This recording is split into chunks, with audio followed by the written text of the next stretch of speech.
Estamos de vuelta, César. Sí, señor. Somos siempre nosotros al inicio. Ya van a llegar el resto. ¿Ah? Vamos a tener que leer con, con, eh, con esa interpretación medio tirada de los pelos que hablaba recién. Voy a tener que decirle al grupo, esfuérzate para llegar a horario. No, para que la gloria postrera sea mejor que la primera. Vamos a ver cuando llegue el momento ¿cómo es? Del proyecto final, si la gloria postrera será mejor que la primera. O si todos querrán volver al primer amor. Vamos a volver a primer año antes que tener que hacer esto, Y parece que sí. ¿no? Pero bueno, continuamos con nuestra serie de los profetas menores y ahora llegamos a uno de los que por lo menos desde la lectura cristiana, tiene una significación muy especial, que es el profeta Zacarías. Gran parte de nuestra base cristológica, en la lectura de los profetas me refiero, ¿no? Pero de ese nexo cristológico lo encontramos en Zacarías, ¿no? Entonces, para nosotros los cristianos, el profeta Zacarías tiene un gusto especial, ¿no? Se lee con más gusto, es de los profetas conocidos, ¿no? ¿No? Como ese, encontrame a Geo, ¿dónde estaba? Nahum, Nahum lo he encontrado, ¿no? Abdías. Abdías, claro. Y si agarras una Biblia de esas de antes de 1909, Obadías, ahí podés estar todo el día buscando el bendito libro que no se encuentran nunca, ¿no? Una por el tamaño, pero también porque no acostumbramos a leerlos, ¿bien? Inclusive en las tradiciones litúrgicas dentro del cristianismo. O sea, nosotros tenemos dos tradiciones, o tres en realidad, pero básicamente dos eh, movimientos litúrgicos dentro del culto cristiano. Uno es el llamado litúrgico, las tradiciones litúrgicas, y la tradición libre. Entonces, en la tradición libre, el texto se escoge a las buenas y santas del predicador o de los organizadores del culto. Hay una tradición que es la verdadera tradición reformada, que se perdió después de tanta influencia de los Estados Unidos, llamada Lectio Continua. Tenemos buenísimos ejemplos en Calvino y en Zwinglio de lo que es la Lectio Continua, que es, o ahora que están de moda los estudios de los puritanos, los de verdad, los ingleses, tenían la tradición de la lección continua, que era agarrar un libro de las escrituras y hacer una serie de sermones hasta agotar el libro. Sí, no agotar el significado, sino hasta verlo, por lo menos en esa serie. Entonces tenemos muchas obras famosas de Jonathan Edwards, de Thomas Helwys, del propio Spurgeon, ¿ah? De series enormes de sermones, eso es llamada Lectio Continua. Y la tradición litúrgica, que la representan los católicos romanos, los anglicanos, los luteranos, que mantienen un ciclo de lecturas fijas por año. ¿Ah? Muy de la tradición judía en realidad, que los judíos repiten las 54 parashot todos los años las mismas lecturas. Entonces, ni siquiera en la tradición litúrgica, que tiene textos pautados como para leer por lo menos la mayor parte de la Biblia en el culto, no incluyen los profetas menores, muy raro, a veces algún cántico, alguna cosa, pero los textos brillan por su ausencia. En cambio, Zacarías sí, ¿no? Zacarías está entre los top de los profetas, ¿no? Bienvenidos Luis, bienvenido Sergio, bendiciones. Gracias, profe. Bendiciones. Ahora sí estamos los cuatro jinetes. Pastor César, Sergio, ¿Cómo está? Que Dios le bendiga a todos. em, Es un placer estar con los querubines hoy. los cuatro jinetes del Apocalipsis. Yo me voy por eso, últimos. Che, Sergio, prendiendo a tu cámara, deja de querer estar en el oscurantismo. No, es que él es el jinete del caballo negro, pues. Oscurantismo le Déjame, gusta. déjame la merendar en paz. Viene con un crónico.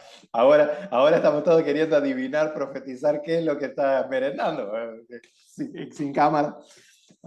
Un Buen café provecho, con leche, Sergio. ¿verdad? Haga tranquilo. Gracias, Bendiciones. gracias, gracias.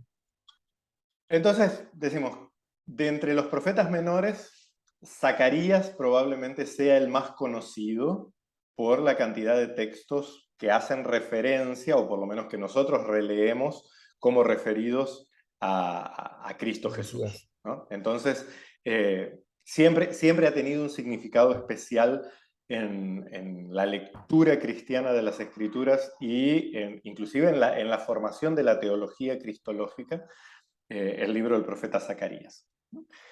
Y también un detalle que lo destaca entre los profetas menores es que es un libro bastante largo. Eh, Tiene un desarrollo un poquito más extenso que lo que veíamos recién, ¿no? Ageo, 38 versículos y se terminó el libro. Lo dividen en capítulos como para decir que está grande, pero no es nada, en una hoja A4 entra completo el libro del profeta, ¿no? Cambio Zacarías tiene entonces también esta característica, que es un libro más extenso y más complejo. Empieza entonces Zacarías con lo típico, ¿no? Y no me canso de repetirlo clase tras clase, bloque tras bloque, que el profeta, al presentar su mensaje, primero presentaba que él era profeta. Justificaba su llamamiento y su misión. No para reclamar autoridad, y esto también nos sirve, por ejemplo, para las epístolas de los apóstoles. Cuando Pablo dice, Pablo, apóstol de Cristo, no por hombres ni de hombres, no está diciendo yo soy el bam, bam, bam, bam, sino yo estoy seguro de lo que estoy diciendo.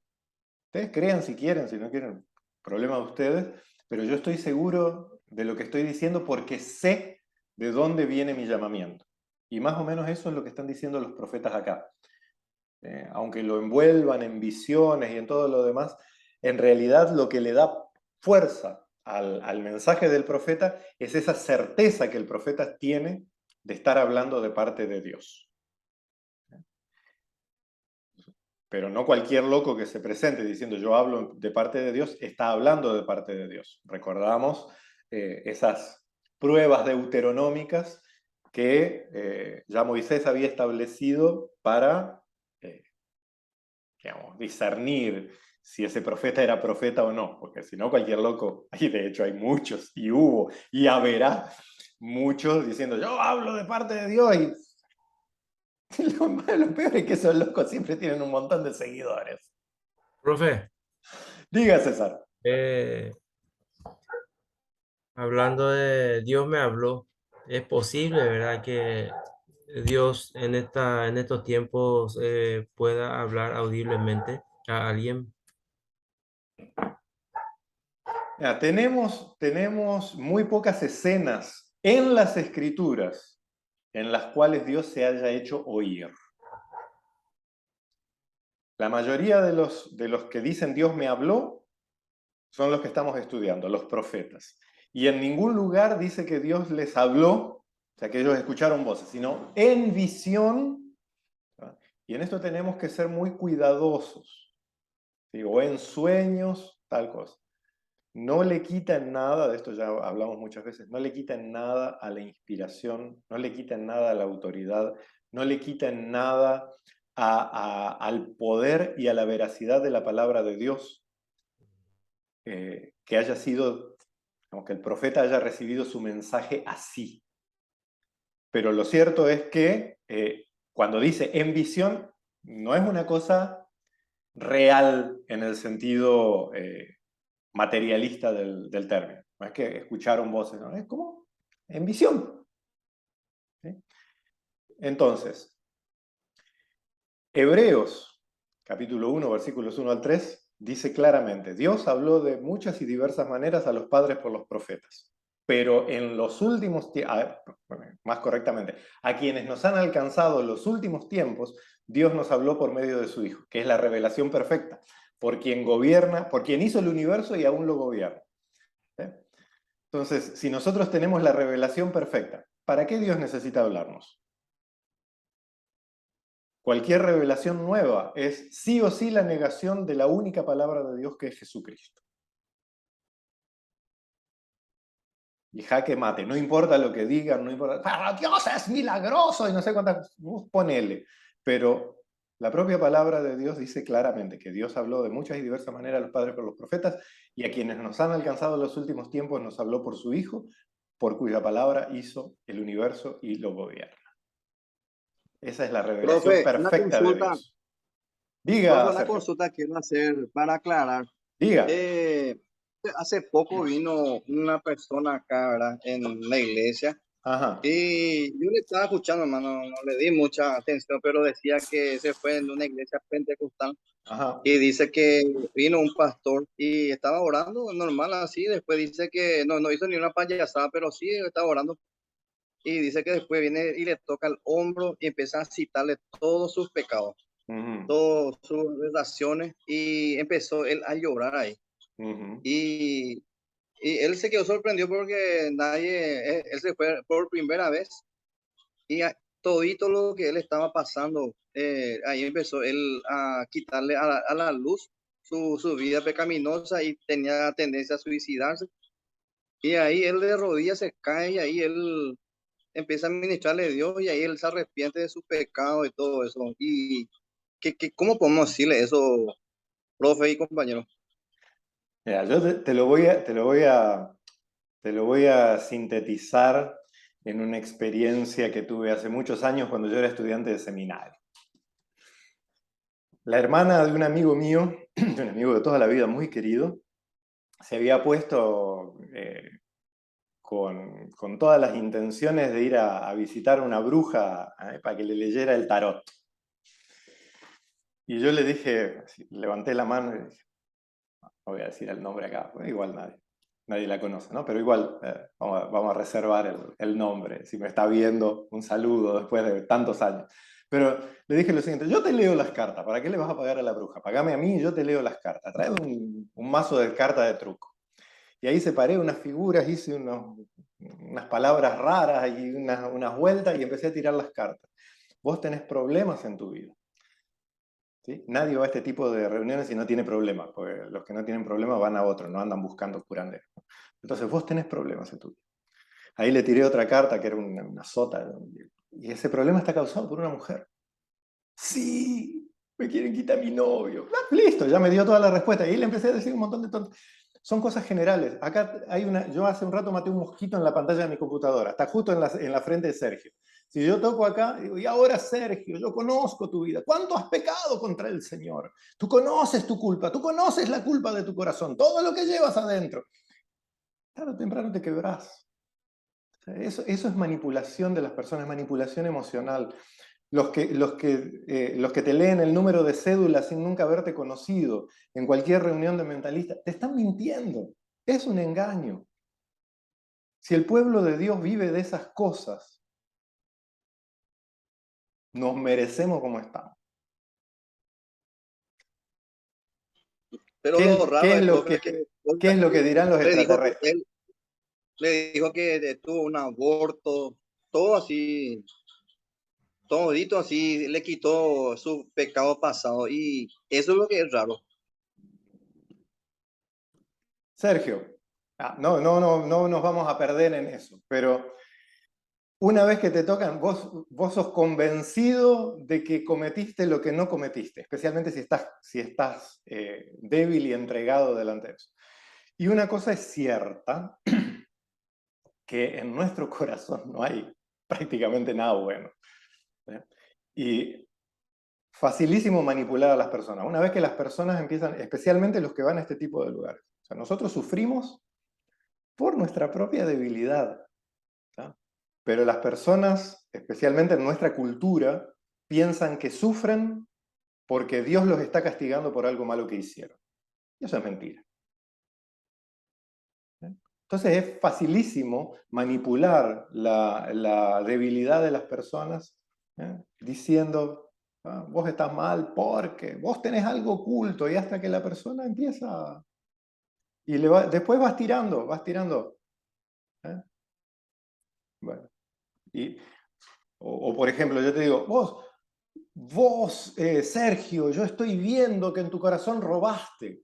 Y ahí enseguida vos decís, este es mentiroso, por los propios gestos de la cara. Dice, este nunca, no sabe nada, yo nunca robé. Y por el gesto de la cara me doy cuenta que estoy mintiendo y digo, no, pero vos pensaste en robar.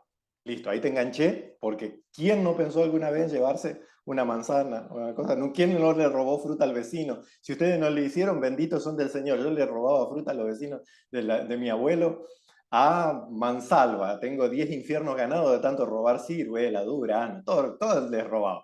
Y lo que daba del otro lado del alambrado no era robo, estaba en mi propiedad. Siempre hay una justificativa, también encontramos justificativa. Entonces es muy fácil manipular eso. No se dejen arrastrar por esas cosas. Hay gente muy hábil en eso. Pero si eso es cierto, entonces la bruja que te lee en el otro lado también es cierto. El que te tira las cartas con el tarot también es cierto, porque también te dicen lo mismo. Entonces, y ahí no, pero este hablaba de Cristo y la otra es bruja. Es lo mismo. Lo que están haciendo hechicería y hechicería, no importa. O sea, si yo agarro un frasquito de veneno, le quito la etiqueta y le pongo vitamina, no es vitamina porque le cambié la etiqueta, sigue siendo veneno. Entonces, cambiar etiquetas no cambia la sustancia de la cosa. Hacer adivinación es pecado. No importa que se haga en nombre de Cristo. Adivino es adivino, hechicero es hechicero. Se acabó. Nos puede gustar o no nos puede gustar, pero... ¿Y qué detrás de la adivinación que hay, profe? Una Hay, habilidad gigantesca de manipular a la gente. se puede decir que hay fuerzas no naturales. No, ya por naturaleza estamos repodridos, no necesitamos. O sea, en el Antiguo Testamento, donde tenemos... en el Antiguo Testamento no hay satanases, para empezar. Esa es una cosa que recién después de la cultura babilónica se adquiere en la cultura hebrea. En el Antiguo Testamento no hay satanases, ni demonios, ni nada de eso. Lo podemos buscar por cualquier lado, que no hay. O sea, no es una creencia hebrea, ¿no? Pero sí la adversidad o el ser adversario de Dios. Entonces, por qué era rechazado el agorero, el brujo y todo eso? No era rechazado porque adorase espíritus malos, sino porque apartaba a la gente de la adoración al Dios verdadero. En el fondo, todo pecado es una violación del primer mandamiento. En el fondo, todo pecado es dejar de reconocer que Dios es Dios. Entonces, el pecado más grave en el Antiguo Testamento era la idolatría. No porque estar adorando algo, sino porque aparta del Dios vivo. Todo pecado surge de eso, de dejar de reconocer a Dios. No se necesitan... para nuestra cultura, latinoamericana sobre todo, la necesidad de tener demonios es casi mayor que la de tener un Dios. ¿Por qué? Porque le podemos echar la culpa. Ay, yo no maté, era el demonio que me mandó. Yo no robé, yo no engañé a mi esposa, no, era el demonio que me arrastró. Yo no me enfermé por ser un irresponsable, no, fue el demonio. Entonces, nuestra cultura necesita demasiado de eso. mientras que en las Escrituras la culpa nuestra es nuestra culpa. Vamos, continuamos con Zacarías, si no, no nos da el tiempo. ¿No? Entonces, Zacarías, aunque es un texto extenso, es más sencillo que los textos cortitos que estábamos mirando hasta recién. Zacarías se divide en dos partes nomás. Una primera parte, que son las visiones de la restauración y de la, digamos, de la conversión del pueblo, del darse cuenta de haberse apartado de la alianza. Y una segunda parte, que son los últimos capítulos, del capítulo 9 al capítulo 14, que son los que los cristianos más conocemos, que son los anuncios mesiánicos. Recién, en el bloque pasado, estábamos viendo a Ageo, que en el capítulo 2 de Ageo hay una exhortación, pero también una promesa de que Dios quiere reunir en torno a sí a todas las naciones. Zacarías, con tantas visiones de esperanza y de reconstrucción y de restauración y de no sé cuántas más, empieza con garrote, ¿sí? Porque empieza hablando del castigo a las naciones. Un par de clases atrás les había comentado una característica de los profetas posexílicos. Antes del exilio en Babilonia, los profetas hablaban del día del Señor, el día del juicio, que siempre era contra Israel. Siempre. El juicio de Dios llegaría porque Israel era infiel. Una nación de dura cerviz, las famosas rebelde, contumaz, esa palabra que ya nadie usa, que tenemos en la Reina Valera. Bueno, ese tipo de gente era Israel, por eso los profetas preexílicos, siempre que hablan del día del Señor, del juicio, era contra Israel, era taca, taca contra Israel. Posexílicos, después del exilio en Babilonia, los profetas empiezan a interpretar, algunos de manera más explícita, otros de manera menos explícita, que Israel ya había vivido su juicio, ya había vivido su castigo en ese exilio. Había sido destruido el templo, habían sido robados los vasos sagrados, el arca de la alianza. Leemos en los Salmos, ¿cómo vamos a cantar canciones de Sion en tierra de extraños? Un dolor profundo de haber perdido no solo su tierra, sino el símbolo de la presencia de Dios en medio de ellos, y ellos lo interpretaban como haber perdido al propio Dios. Entonces, después del exilio, los profetas también anuncian el día del Señor, el día de la ira, el día del juicio, pero comenzando con las naciones. Y en Zacarías, en capítulo 9, inicia con las naciones vecinas. ¿Por qué?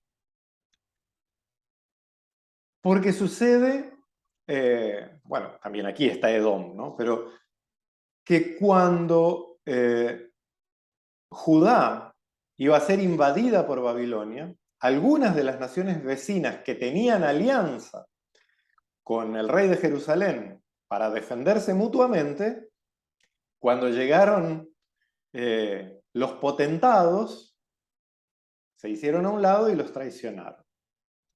Y entonces aquí el profeta clama que la justicia empezaría por los traidores, ¿no? Empezaría allí por los traidores.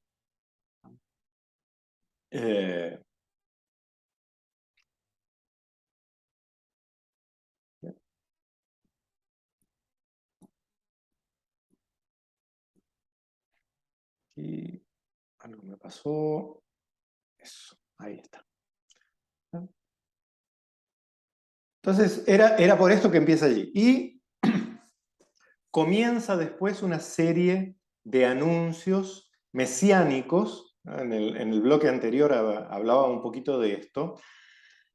En la mayoría de los profetas, cuando se habla de la era mesiánica, se habla más bien de los efectos sobre el pueblo y no de que esto es una persona en particular, sino que diversas personas encarnan el poder del Mesías o de la era mesiánica.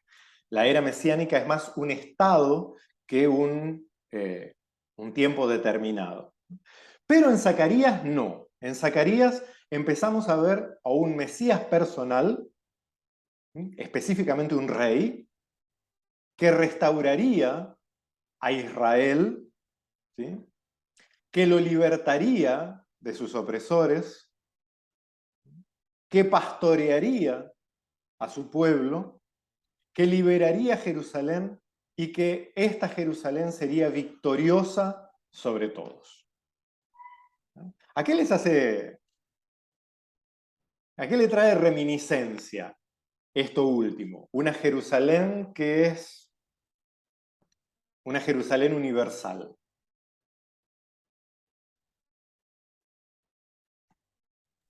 El reino milenial, el milenio. No. El milenio. Sí, yo ya sé que usted no cree en el milenio, o sea que usted es No, amilenialista. sí, no es por una cuestión escatológica, sino que el milenio en realidad es el vencimiento del mal, no es el reinado del Mesías. El reinado del Mesías es la Nueva Jerusalén, y no es lo mismo. Entonces no tiene nada que ver, hasta el dispensacionalista más radical sabe la diferencia. Entonces, el milenio, inclusive para los quiliastas, o sea, estos son los milenaristas radicales, el milenio es una era de paz temporal terrenal. Otra negación de Cristo, ¿no? La 1000 obra, años. la obra de Cristo no está completa, necesita 1000 años para ver si le sale bien. No, pero ya no iba a ser para eso. O sí. No iba a ser para completar su obra. Era una etapa de, bueno, sería, Bueno, el, el, no, el, el el quiliasmo es para que Cristo reine materialmente, algo que no logró, o sea, que reine con Israel, y Israel, o sea, se entiende a Israel como el pueblo judío, una mezcolanza de cosas, una más pagana que otra. Pero más allá de eso, no se trata de la Jerusalén celestial. La Jerusalén celestial, con la presencia de Dios en plenitud, es ya la eternidad. Y esta es la Jerusalén de la que habla Zacarías. cielos nuevos y tierra nueva. Un cielo nuevo y una tierra nueva. O sea, es la Jerusalén victoriosa, la Jerusalén Pero celeste.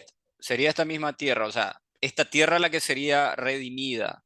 No, pero bueno, en Zacarías sí, porque está hablando del mesianismo judío. No tiene nada que ver con nosotros lo releemos. ¿Ah? No, pero cuando encontramos también en Romanos, Romanos 8, Pero de Romanos no que está en el Antiguo Testamento, estamos hablando del Antiguo Testamento. sí, pero ¿Sí? hace referencia también al Antiguo Testamento.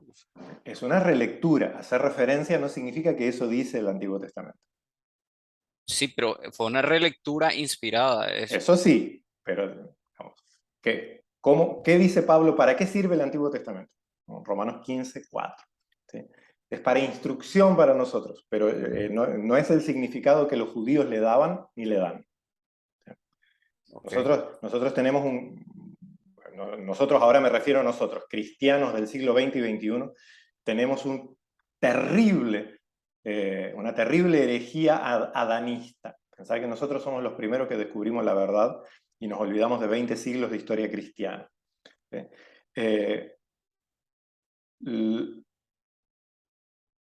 El cristianismo no es una continuación del judaísmo. Debería haberlo sido, pero no lo es. Entonces, nuestra llegada a los libros del Antiguo Testamento es una llegada de relectura. Nosotros no leemos igual que lo leyeron los hebreos. No lo leemos así. Si lo leyéramos así, tendríamos que rechazar por completo el Nuevo Testamento porque es contrario al Antiguo. Pero nosotros hacemos una acomodación, y algunos se pasan de la raya y hacen una armonización, ¿no?, para hacerle decir a la Biblia lo que la Biblia no dice.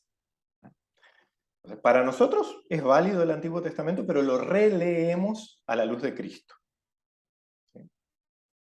Pero es una lectura válida, ya Es dijimos una también. lectura válida para nosotros, para los cristianos. Claro, Los judíos pero jamás la ahora van a estamos... aceptar.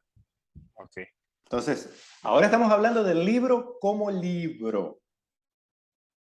¿Sí? Estamos hablando del libro como fue escrito, hasta donde nosotros podemos llegar con eso, porque también está la fantasía, inclusive es la mayor fantasía conservadora tomar una tesis ultraliberal, la tesis de Schleiermacher, de que nosotros leyendo podemos entrar en la mente del autor original. Qué tontería.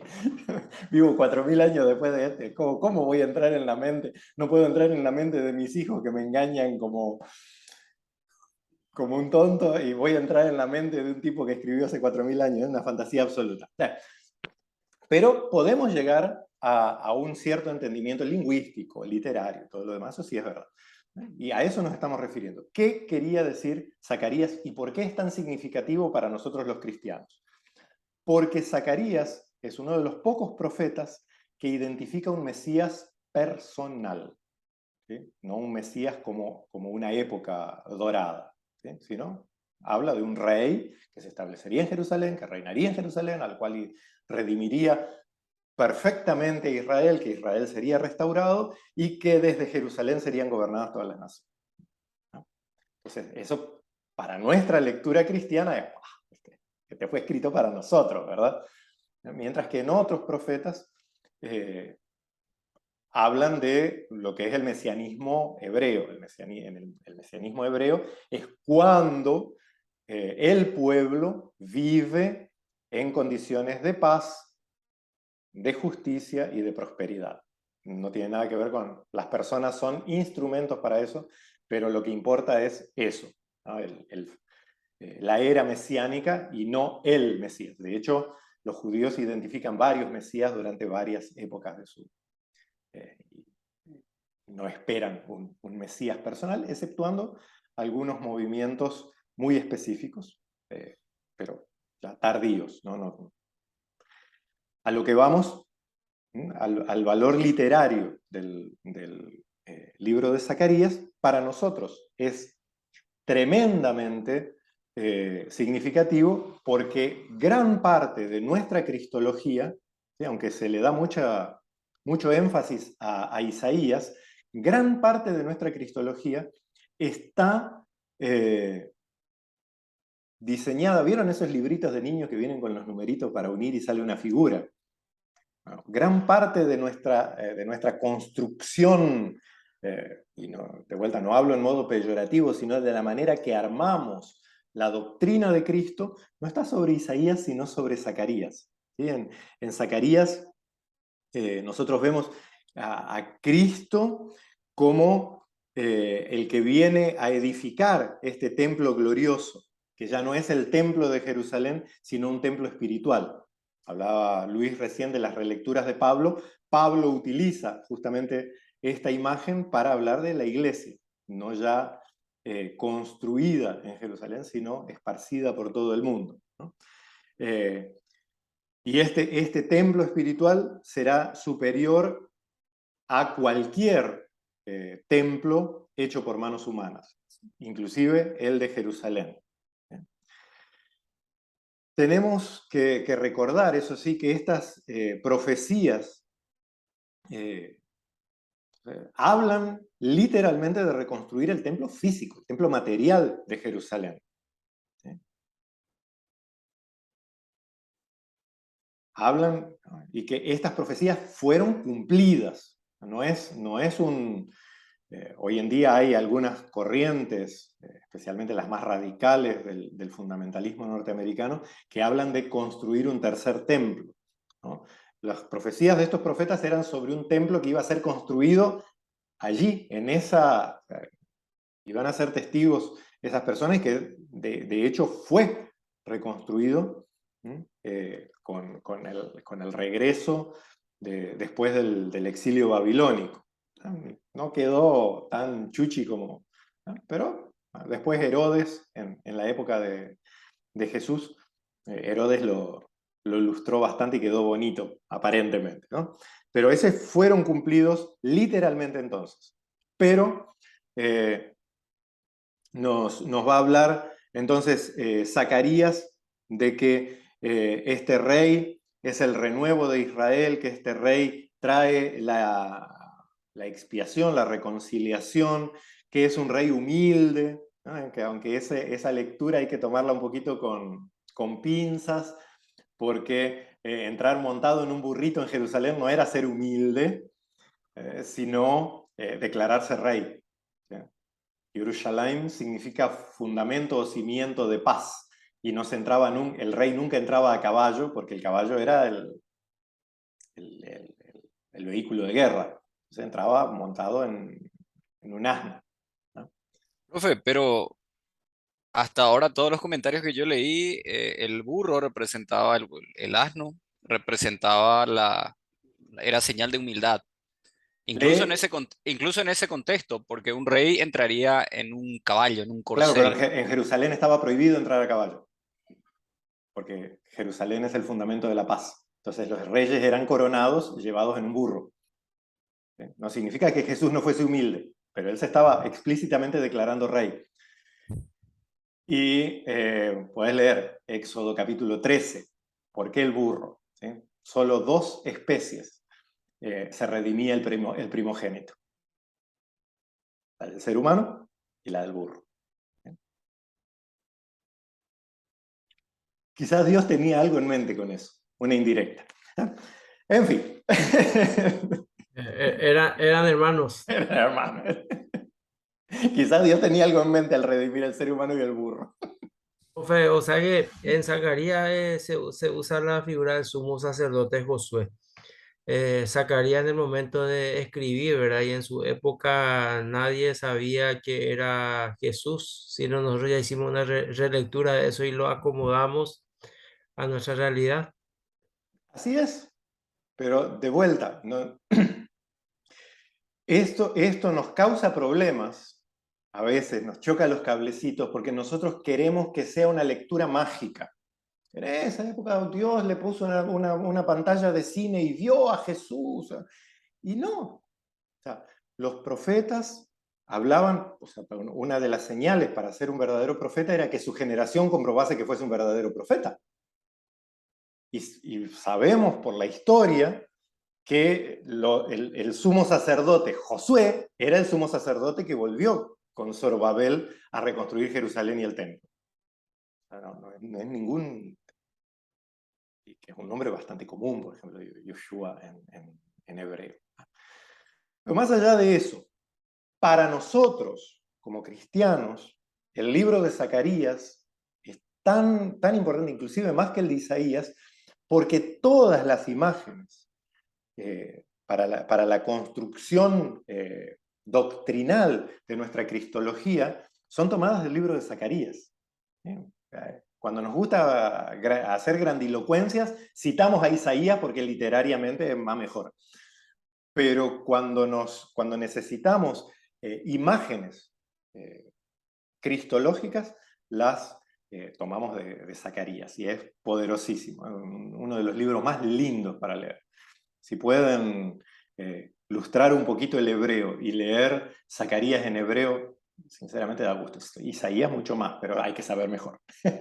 Nos vemos en unos 20 minutitos, ya se está por cortar la transmisión. Entonces 20:30 nos reencontramos por este mismo canal a esta misma hora. Bueno, a la hora que les dije recién, porque ya se corta. Dale, profe. Bueno, Bendiciones. Bendiciones.